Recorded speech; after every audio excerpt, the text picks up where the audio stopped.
Welcome to the deep dive. We're starting today with a pretty extraordinary declaration from our source material. It really is. The claim is that the world is currently chronicling a transformation so massive, so fast, that it has, and I'm quoting here, shattered all historical dimensions. And they're not exaggerating. I Yeah. mean, we're talking about the global race to achieve artificial superintelligence, or ASI. Exactly. And the unprecedented trillions of dollars being mobilized to secure technological supremacy. For the first time, it feels like the stakes are genuinely existential. That framing is absolutely crucial, and the depth of the data we've analyzed for this, it just confirms it. Mm-hmm. Circa 2025, the development cycle for AI, for AGI, and then eventually ASI. Mm. It moved past being just a research objective. Right. It's not in the lab anymore. Not at all. Mm. It is solidified into the central geopolitical and economic conflict of our century. Yeah. We're effectively charting a path where humanity must either successfully integrate with superintelligence or, if the controls fail, face the very real possibility of being completely subject to it. So our mission today is to give you a shortcut, a truly deep dive to understanding this hyper-accelerated landscape. We are distilling the core knowledge on this trillion-dollar global race. And we're going to outline the precise technological roadmap that scientists believe will lead us to the singularity. And, of course, expose the massive geopolitical and ethical stakes that are waiting for us at the finish line. And this whole journey, it immediately confronts us with the core philosophical question that's just embedded in all of these reports. It is. Well, if global industry and governments are pouring endless capital into creating machines that will eventually think not just better, but fundamentally faster and more efficiently than us, what does that actually mean for the human condition? Yeah, what's left for us? What is the enduring value of being human when our greatest intellectual output is surpassed by a machine? It's a concept that really demands we redefine everything: identity, culture, value itself. Okay, let's unpack this financial spectacle, because the sheer velocity and the volume of capital being deployed in this race, it's really the story's initial shockwave. It is. And we have to start where the capital frenzy is most intense: the United States. Analysts in our sources describe the investment scenario there as an unprecedented capital frenzy. Driven by a very unique brand of hypercapitalism. And I think it's important to understand the scale of this investment in, a historical context. Right, this isn't like a new smartphone launch. Oh, not even close. We're no longer comparing these projects to the iPhone development or even the space race. So what's the comparison then? We are talking about shifts that are comparable to the construction of the transcontinental railroads or the initial deployment of nuclear energy infrastructure. Massive foundational changes. But with a key difference. A huge difference. AI isn't a physical utility like a railroad or a power grid. It is the digital meta infrastructure, and it's designed to accelerate every other sector globally all at once. And crucially, this is being driven primarily by private industry, not by the state. That's a huge departure from this historical example. Exactly. That's the hypercapitalism part. The sources detail that the combined publicly known investment commitments from U.S. big tech, we're talking Meta, Apple, Microsoft, Google, Amazon, and OpenAI, easily exceed $2 trillion by 2030. $2 trillion. It's a number that's so big, it's almost meaningless. It is. Yeah. And when you stack that up against prior state-led megaprojects, the sheer speed and scale of this private mobilization are just astonishing. Which is why they call it the Private Manhattan Project cubed. Right. It's a massive, concentrated effort, and it's financed by revenue streams that are simply unavailable anywhere else in the world. It's a completely unique economic engine. So let's get into the specifics of these commitments, because they really paint a picture of strategic, coordinated dominance. Let's start with the Stargate project. I mean, the name alone, this is a massive joint venture, right? It involves key players like OpenAI, Oracle, SoftBank. And the UAE's MGX Capital, which is a big player. And this was all announced by President Trump back in January of 2025. And the stated goal here is, it's just profound, a $500 billion investment by 2029. Just for this one project. Just this one, to construct what will be the world's largest AI data center, and it's going to be in Austin, Texas. And the technical target is what really matters here. They're aiming to reach exaflop range computing power. Now, for you listening, if you're not familiar with that unit, an exaflop is a quintillion floating point operations per second. A quintillion, so that's 10 to the power of 18, a 1 with 18 zeros. Exactly. It's a mind-boggling number. And achieving that threshold is considered mathematically essential for breaking through the current limits of LLMs and actually moving toward real AGI capabilities. So this is a dedicated, singular piece of infrastructure designed specifically for accelerated intelligence research. Precisely. And the focus isn't general computing. It's very pointed. It's aimed at high-stakes societal solutions. AI-driven medicine, advanced vaccines against cancer, general AI progress across critical infrastructure. And the sources highlight the role of partners like Oracle, right? That seems crucial. Incredibly crucial. Oracle is committing 4.5 gigawatts of data center capacity specifically to ensure Stargate has the necessary power and, just as importantly, the cooling resources. Oh, it's a whole ecosystem. It's a hyper-focused ecosystem designed to cement the U.S. as the undisputed leader in generating future intelligence. And then you have the individual corporate commitments, which often dwarf even the Stargate initiative. I mean, take Meta. Yeah, Meta's numbers are almost unbelievable. They committed to investing at least $600 billion by 2028 or 2030, a figure that's, like you said, almost impossible to really grasp. And part of that is the construction of a superintelligence data center that's so enormous it is explicitly described as larger than Manhattan. Yeah. In physical and computing scale. Larger than Manhattan. What does that even mean in practical terms? It forces us to confront the logistics.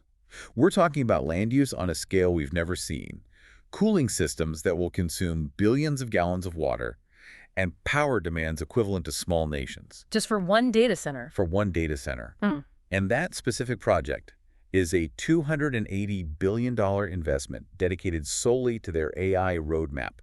Mark Zuckerberg called it the greatest infrastructure project in human history, and he means it. He's not just talking about a building. He's talking about building the foundational operating system for the next iteration of the human experience. And Apple is right alongside them. They pledged $600 billion over 4 years, but with a different focus, less on the monolithic data center. And more on ubiquitous integration. Apple's strategy, as it's detailed in the reports, is fundamentally disruptive in a different way. They're integrating AGI directly into consumer devices. So the computational power of a small city, but it's sitting in your pocket. Exactly. And CEO Tim Cook's quote on this really says it all. Every human deserves a superintelligence in their pocket. Which signals a market strategy focus on democratization, sure, but... Yeah. But also a move to secure total market dominance by making the AGI interface mandatory for modern life. If you want to function in society in 2030, you'll need one of their devices. We also can't forget the essential enabling supporting roles in this ecosystem. No, they're critical. Microsoft is deepening its massive partnership with OpenAI, investing billions and billions annually in expanding its Azure AI clusters all over the world. And Amazon is pouring hundreds of billions into enhancing its logistics and its AWS cloud services, making AI the heart of global commerce. But if we identify the true resource king here, the entity that's really monetizing the foundational components, it has to be NVIDIA. Of course, the chip maker. They've reached a market capitalization exceeding $2 trillion, not by building the AI itself, but by supplying the critical chips. Jensen Huang's quote just perfectly encapsulates this new resource dynamic. Let's hear it. Chips are the new oil, data the new gold. NVIDIA is the OPEC of intelligence. The whole narrative in the U.S. is one of Silicon nationalism, a fusion of corporate capital and state interest designed to secure undeniable technological sovereignty. So what this $2 trillion plus commitment achieves is not just fast progress, it achieves a kind of escape velocity. That's a great way to put it. It guarantees that the U.S. maintains a research and deployment speed that no state-controlled or economically constrained system can possibly match. And that pressure, that escape velocity you mentioned, is precisely what exposes the structural weaknesses we're now seeing in China's centrally planned approach. Absolutely. So, shifting to China, they have been pursuing this highly aggressive, centrally planned China 2030 AI master plan since way back in 2017. Their explicit goal has always been global AI leadership by the end of the decade. And they're putting money behind it. They're planning something like $400 to $500 billion for AI projects, including 15 mega data centers designed to provide over 3.2 gigawatts of computing capacity. So the scale of the commitment is massive, but the reports indicate a fundamental difference in the organizational structure. It's a completely different model. Yeah. The Chinese model is characterized by this close fusion of government, major corporations, Baidu, Tencent, Alibaba, Huawei, and military research. So it's not competitive capitalism. Not at all. It's a strategic, unified state effort. Prime Minister Li Qing's phrasing captures this perfectly. He said, "Artificial intelligence is the new Silk Road of the 21st century. Whoever controls it controls the future." They see it as a direct extension of national power. Critical one. But despite this centralized power and this immense state funding, the sources identify three major structural constraints that are undeniably slowing China down relative to the U.S. pace. Okay, let's start with the first one, their economic Achilles heel. Low monetization and weak return on investment. This is so critical.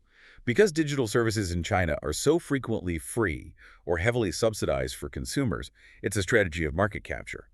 The major Chinese tech corporations just don't generate the immense, flexible, self-sustaining revenue streams that power those $600 billion commitments from U.S. big tech. So China's investments are, what, rigid? They're often rigid state allocations. They lack the instantaneous ability to pivot and scale based on a market opportunity that U.S. hypercapitalism provides. They have to wait for the next 5-year plan. The second constraint is a huge issue for any cutting-edge field. The brain drain.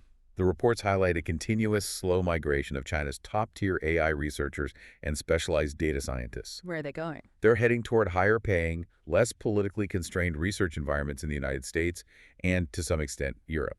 And that talent outflow just weakens their indigenous innovation capacity. Significantly, it forces them to rely on these state-mandated projects rather than fostering the kind of decentralized competitive innovation you see in Silicon Valley. And finally, there's the issue of political control itself acting as a brake. Right. Strict political control, coupled with layers and layers of regulation, it often stifles the flexible, fast-moving innovation that characterizes the startup environment. Market launch delays are common. Things get stuck in bureaucracy. Exactly. And while China is advancing some really impressive LLMs, DeepSeek, Wudao 3.0, and Pango Sigma are all significant efforts, analysts suggest that the centralized planning model, which is so rigid in its execution, simply cannot match the iterative, risk-tolerant velocity of U.S. private capital. So China has the will, and it has the resources. But the economic mechanism and the regulatory environment are the invisible brakes on their progress. Now I turn to Europe, which has a radically different strategic focus.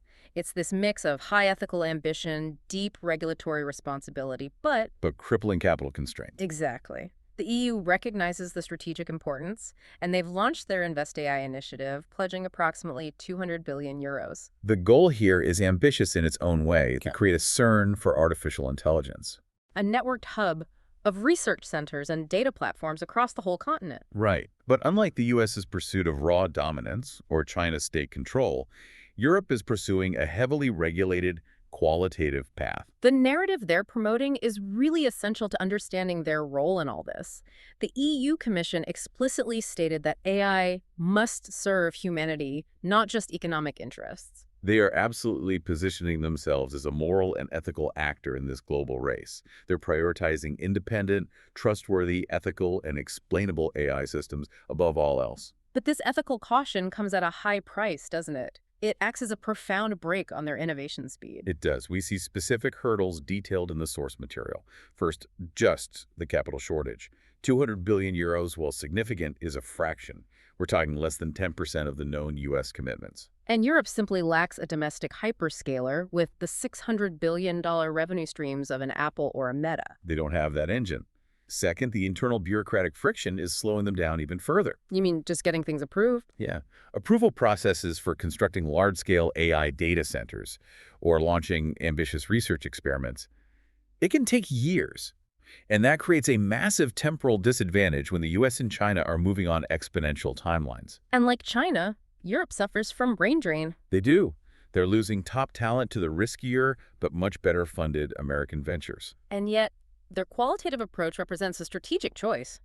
We can look at the planned French AI gigafactory, a 40 billion euro project.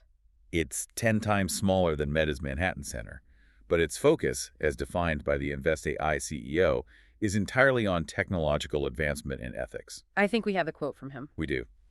Pierre Dubois, the CEO, put it very concisely.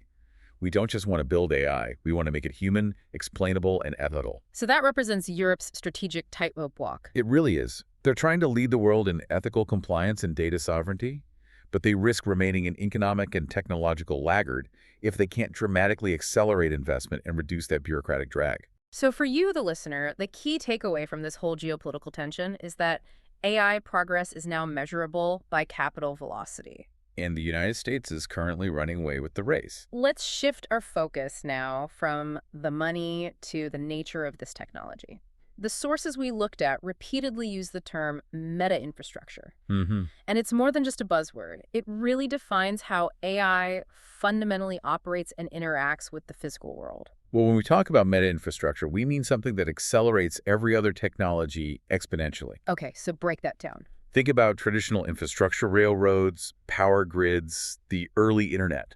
They transformed specific sectors, but it took decades. Right. AI is fundamentally cross-sectoral. It's optimizing medicine, managing supply chains, designing fusion reactors, and accelerating space travel, all simultaneously, at the same time. And critically, its innovation cycle isn't measured in decades or even years, but often in months or less. And that's driven by its capacity for recursive self-improvement. That pace is the key differentiator. And fueling this accelerated meta-infrastructure requires entirely new global raw materials. We already mentioned the OPEC of intelligence view on chips and data. But we have to dwell on the third and perhaps the most critical bottleneck: energy. The power demands are just staggering, and they're forcing these massive, simultaneous infrastructure build-outs. Exactly. Fueling these gigawatt-scale data centers, Meta's Manhattan-sized commitment, Stargate's exaflop target, it requires simultaneous breakthroughs in fusion technology, the deployment of gigawatt solar farms, the modernization of nuclear power plants. So energy is the literal fuel of intelligence. It is.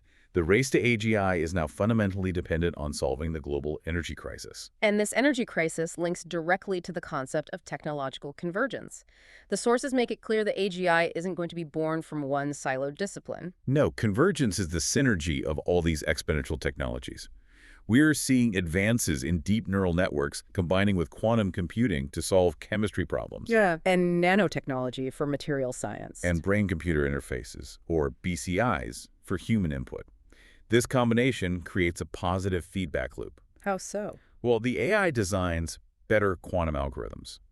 The quantum computing then accelerates new materials discovery, and those new materials improve the stability of the BCIs. It's this multifaceted acceleration that moves global development from linear progress to exponential transformation. So if AI is acting as this universal accelerator, the macroeconomic forecasts that we've seen are, well, they're nothing short of revolutionary. They really are. Leading global economic reports are estimating that AI could increase overall global productivity by a staggering 15 to 20% by 2030. A 15 to 20% boost in global GDP within just 5 years. That's truly historic. It is, and that translates to several $1 trillion in annual economic output, which would fundamentally reshape wealth distribution and national power balances across the globe. The mechanism driving this is what you mentioned before, the exponential shortening of development cycles. Right, and we can actually quantify where the biggest gains are expected based on these sector-specific analyses. So let's start with the most obvious one, IT and communication. This sector is forecasted to see 40 to 60% productivity growth. 40 to 60%. Yeah, this means entire software development cycles, from the initial concept to final deployment, could be cut by more than half. That alone adds trillions to global output annually. And then medicine and biotechnology are following pretty closely behind. With 30 to 50% growth, this is what enables rapid breakthroughs in cancer vaccines, targeted genetic therapies, and drug discovery. It's a medical singularity, accelerated by AI modeling. And what about the physical world? Industry and manufacturing. They're forecasted for 25 to 35% growth. This is through fully autonomous, adaptive manufacturing plants and advanced robotics. The reduction in operating costs and waste is just enormous. Even critical infrastructure sectors are seeing massive gains. Oh, yeah. Energy optimization of existing grids, plus the AI-driven modeling you need to stabilize fusion reactors and manage vast solar and storage arrays. That could yield efficiency gains of 40% or more. The sources really stress that the technological acceleration experienced in the 5 years between 2025 and 2030, driven by AI, could feel like 50 years of traditional progress, all compressed into real time. These macroeconomic gains, however, they come with a profound and immediate cost, and that's labor market disruption. The sources are very careful to describe this not as a simple transition, but as a fundamental societal transformation. The job forecast is indeed stark. Analyses consistently project that 40 to 60% of routine and repetitive white-collar work is forecasted to become redundant within the decade. 40 to 60%. And we're talking about massive displacement in sectors like clerical work, standardized logistics. Call centers, basic data entry, even early-stage legal or financial analysis. AGI can handle all of it faster, cheaper, and more accurate. But the narrative isn't purely negative. It's about transformation. New roles are simultaneously being created. But they require a completely different skill set. That's the catch. Yep. The forecast projects the creation of 50 to 70 million new high-skilled tech and data roles globally. But what are these jobs? These are jobs that involve training the AIs, engineering the data pipelines, developing quantum algorithms, designing BCI systems, creating nanotech components. They're hyper-specialized, highly compensated positions. This brings us to that key insight from Satya Nadella, that the role of the human changes entirely. Completely. Machines take over the routine, the optimization, the efficiency. Humans are then forced into the role of creative architects, designers, ethical supervisors, and specialized problem solvers. So things like critical thinking, ingenuity, high-level strategy, they become paramount. Absolutely. And this mandates lifelong learning as the absolute non-negotiable norm for career survival. You have to constantly adapt. And the immense social tension here arises from the widening economic inequality between what the sources are calling the AI elite. Those with access to and control over superintelligence and capital. And the rest of the population. This risks creating new global class systems based entirely on your access to exponential technology. And this threat of a massive societal rift, is what's directly driving the global debate around universal basic income, or UBI. So UBI is being seen less as a radical political proposal and more as a critical social countermeasure. It's viewed as necessary to ease the inevitable social tensions and instability caused by such rapid, deep automation and mass job displacement. The stakes are immense. They are. And they're summarized best by Elon Musk's long-standing warning. The first superintelligence could either lead to unprecedented human prosperity or fundamentally endanger our very existence. And it depends entirely on how we handle its speed and its control. Let's now move from the financial and economic scale to the actual science. The roadmap laid out in the source material for achieving AGI and ASI is entirely dependent on this interwoven fusion of multiple, simultaneously exponential technologies. Right. This is the foundation of the whole timeline. AGI won't be achieved by simply making one thing bigger or faster. It requires the successful integration of hardware, software, and networking architecture. Okay, so we start with the software foundation, neural networks and large language models. We're past the initial novelty of LLMs now. How are these models evolving toward general intelligence? Well, the analysis really highlights the pivot from what we know as GPT-5 toward the projected capabilities of something like a GPT-10. So what's the difference? GPT-5 represents expert-level proficiency, right? Exactly. You can master complex coding, advanced mathematics, deep reflection on specific data sets. The focus is domain mastery. It's an expert in one or two things. And GPT-10? GPT-10, which is projected for later this decade, is expected to possess true interdisciplinary mastery. It won't just master coding. It'll master the physics, the material science, and the economics necessary to design a new fusion reactor from scratch. So it's demonstrating a deeper understanding of contextual nuance and analogy. Right. It's moving beyond just statistical correlation toward what appears to be highly human-like conceptual comprehension. But software needs hardware. So let's talk about quantum computing, the true engine of acceleration for scientific discovery. The potential of quantum computing is to dramatically, exponentially accelerate the simulation of complex physical and biological systems. These are tasks that are currently intractable even for our best classical exaflop Hello computers. Can you give us an example? Sure. In chemistry and biology, you have companies like Sandbox AQ that are using quantum-based AI to simulate molecular interactions for drug discovery. Which could potentially reduce a decade of lab work into a matter of days. Quantum computing effectively just compresses the scientific timeline. Then we have neuromorphic chips, which are an entirely different architecture designed to mimic biological intelligence. And these chips are crucial because they solve the energy bottleneck that's inherent in all of our current GPU farms. How do they do that? They use something called spiking neural networks, or SNNs. They operate on a pulsed, brain-like architecture, processing data with dramatically reduced energy consumption, compared to the continuous energy-intensive calculations of traditional GPUs. Is there a concrete example of this progress? Yeah, China's Darwin monkey project is often cited. It simulates the neural complexity of a macaque brain, deploying over 2 billion artificial neurons using this exact neuromorphic architecture. And this system is already demonstrating sophisticated capabilities. It is, in logical reasoning and in dynamic, complex problem-solving. It basically proves that energy-efficient, brain-like computation is moving rapidly out of the lab and into the application stage. So for these distributed brains to coordinate, they need a nervous system. The sources emphasize the fusion of 6G and the quantum internet. And that enables what they call hyper-connected AI swarms. This is the global optimization layer. 6G provides unprecedented data rates and ultra-low latency, allowing instant communication across vast distances. And you couple that with the quantum internet, Which promises unbreakable encryption and secure networking. And suddenly, AI systems can form these massive, globally distributed swarms. and these swarms can collectively solve complex tasks. Right, instantly coordinating energy distribution, supply chain logistics, research data pooling, all in real time. It makes the intelligence network greater than the sum of its parts. And finally, there's the integration with the organism. Human-machine fusion via brain-computer interfaces. Companies like Neuralink, Synchron, and Kernel are rapidly advancing this field. Synchron, for instance, has already successfully allowed users to control external devices, like an iPad, solely through neural signals detected via a minimally invasive BCI. So that's a starting point for direct, high-bandwidth neural control of machines. And it leads toward human-AI symbiosis and eventually even direct brain-to-brain communication. And this fusion extends into our very biology via biotech integration. Yeah, think of CRISPR-GPT. This would be an AI designed to optimize gene editing experiments, analyze vast genomic data sets, and design personalized therapies far faster than any human researcher could. We're already seeing companies like Verve Therapeutics acquiring and integrating AI tools to advance targeted permanent genetic corrections. The entire technological ecosystem is just collapsing onto itself, creating the perfect environment for exponential growth.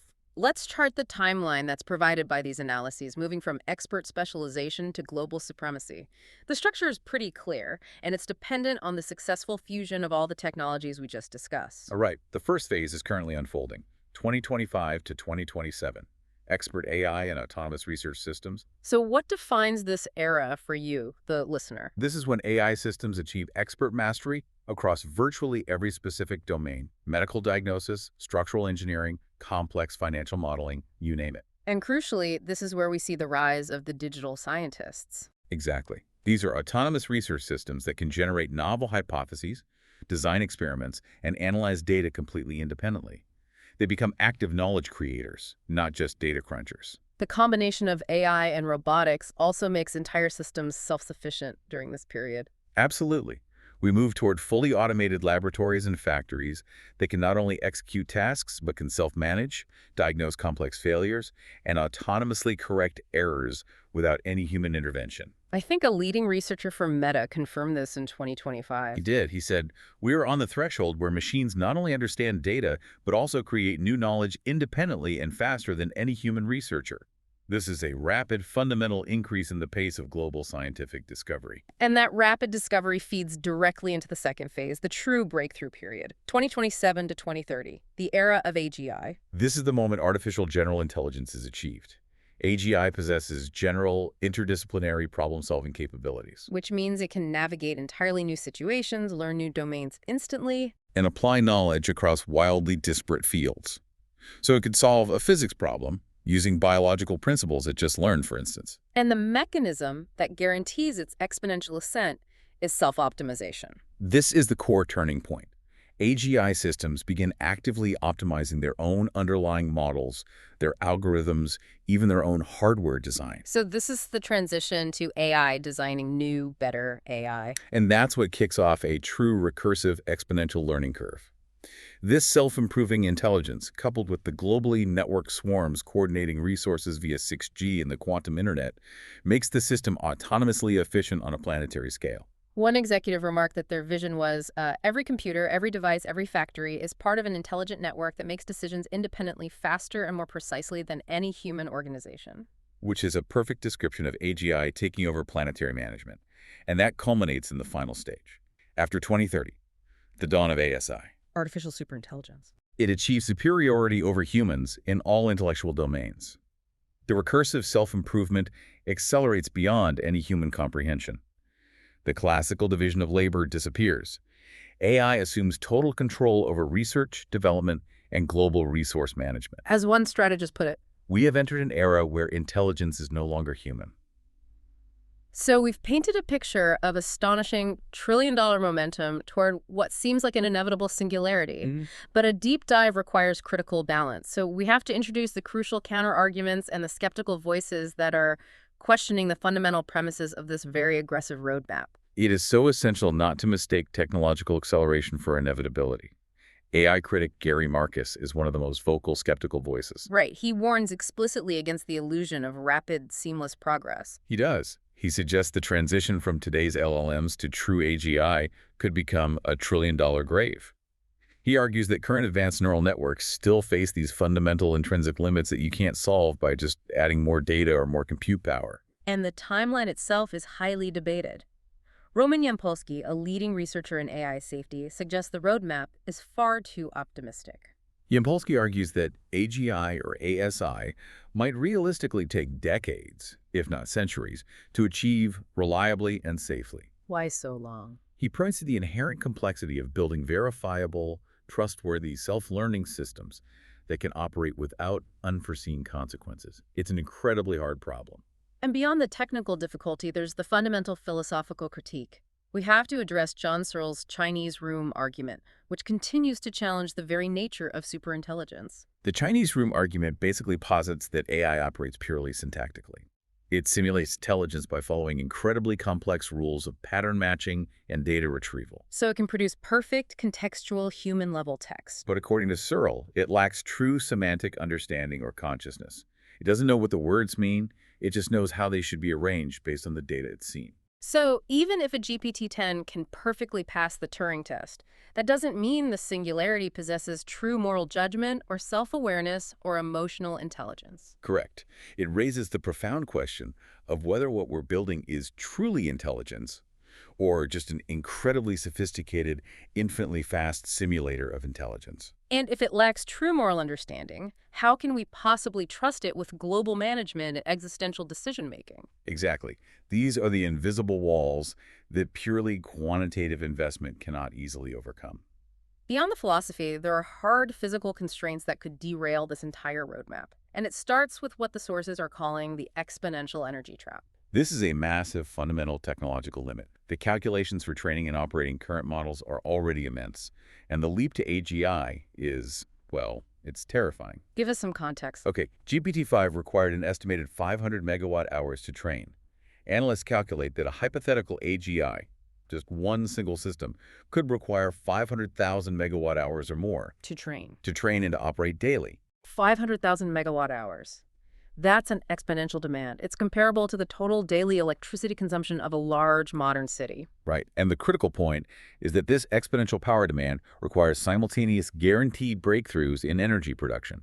It necessitates massive investments in commercial nuclear fusion or gigawatt-scale solar farms combined with unprecedented storage solutions or modern nuclear power deployment, just to keep the lights on for the AGI research itself. So the progress of intelligence is now literally bottlenecked by the physics of energy production. That's a perfect way to put it.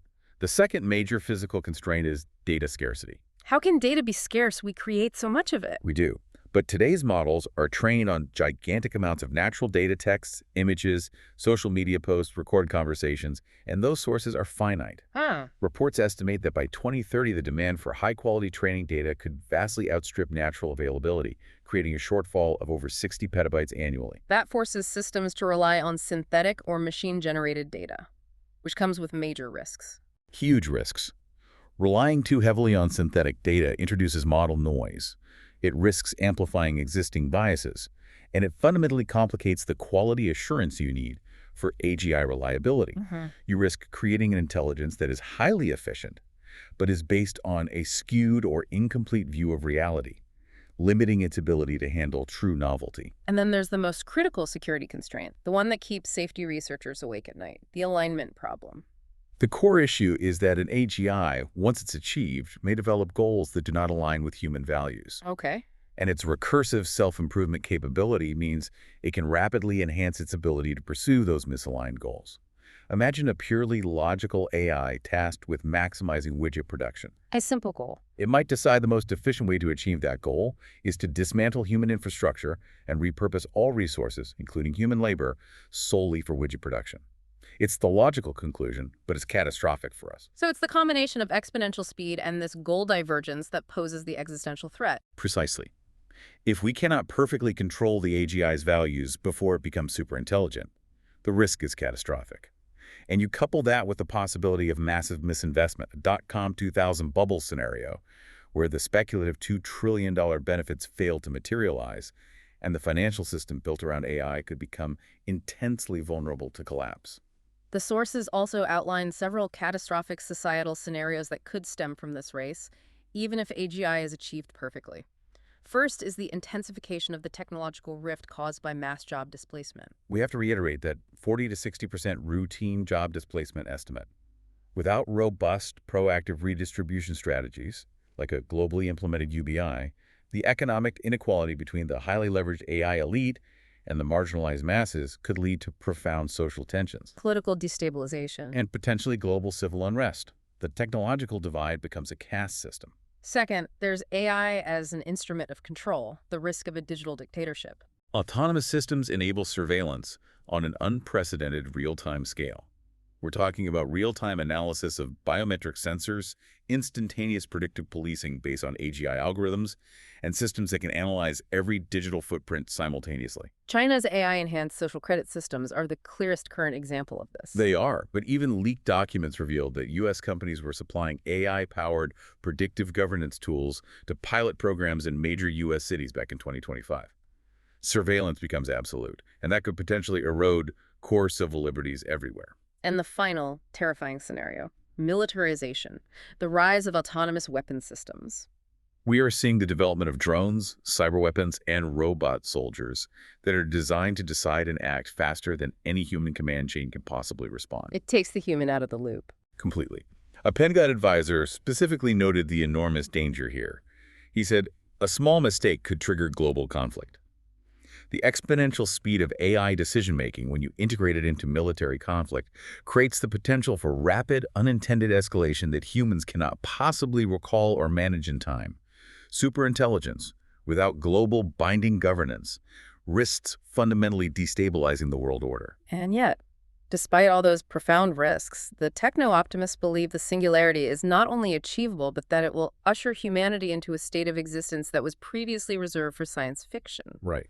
So let's transition to these high-stakes visions of the future. These visions, often championed by figures like Ray Kurzweil, assert that the consistent exponential acceleration of computing, biotech, and nanotechnology will lead humanity into an era of unlimited knowledge and, crucially, material abundance. A key enabler of this post-scarcity world is something called nanofactories. How do these fundamentally change our relationship with physical resources? Nanotechnology allows the manipulation of matter with atomic precision. So nanofactories are autonomous production systems that can construct virtually anything, from complex microchips to entire construction components atom by atom. So the sources suggest this radical shift means the notion of traditional resource scarcity just becomes obsolete. It does. Why would you mine for rare earth metals when you can simply construct them from base elements?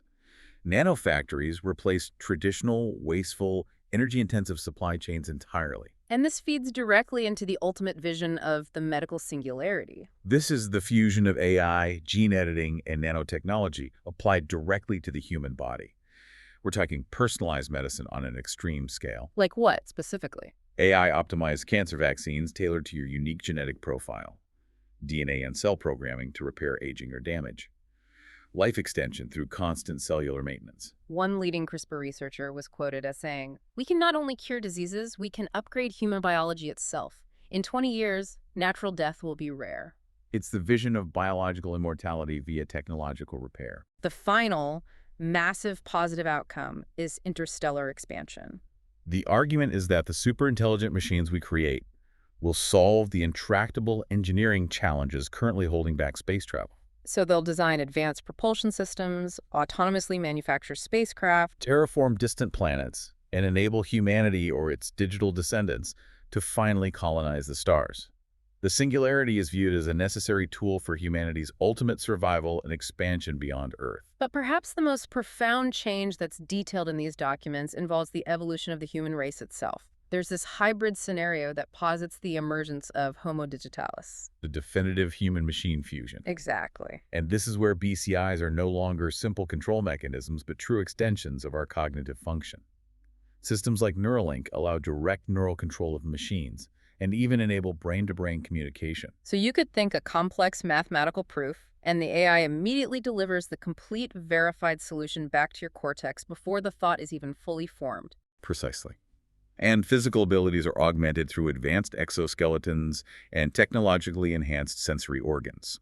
This level of integration, though, it inevitably leads to an evolutionary differentiation. It creates new human classes. It does. On one side, you'll have the Homo digitalis, individuals who are fully integrated with AI, benefiting from quantum computation and are genetically upgraded. So they possess access to unlimited knowledge, instantaneous computation, hyper-efficiency.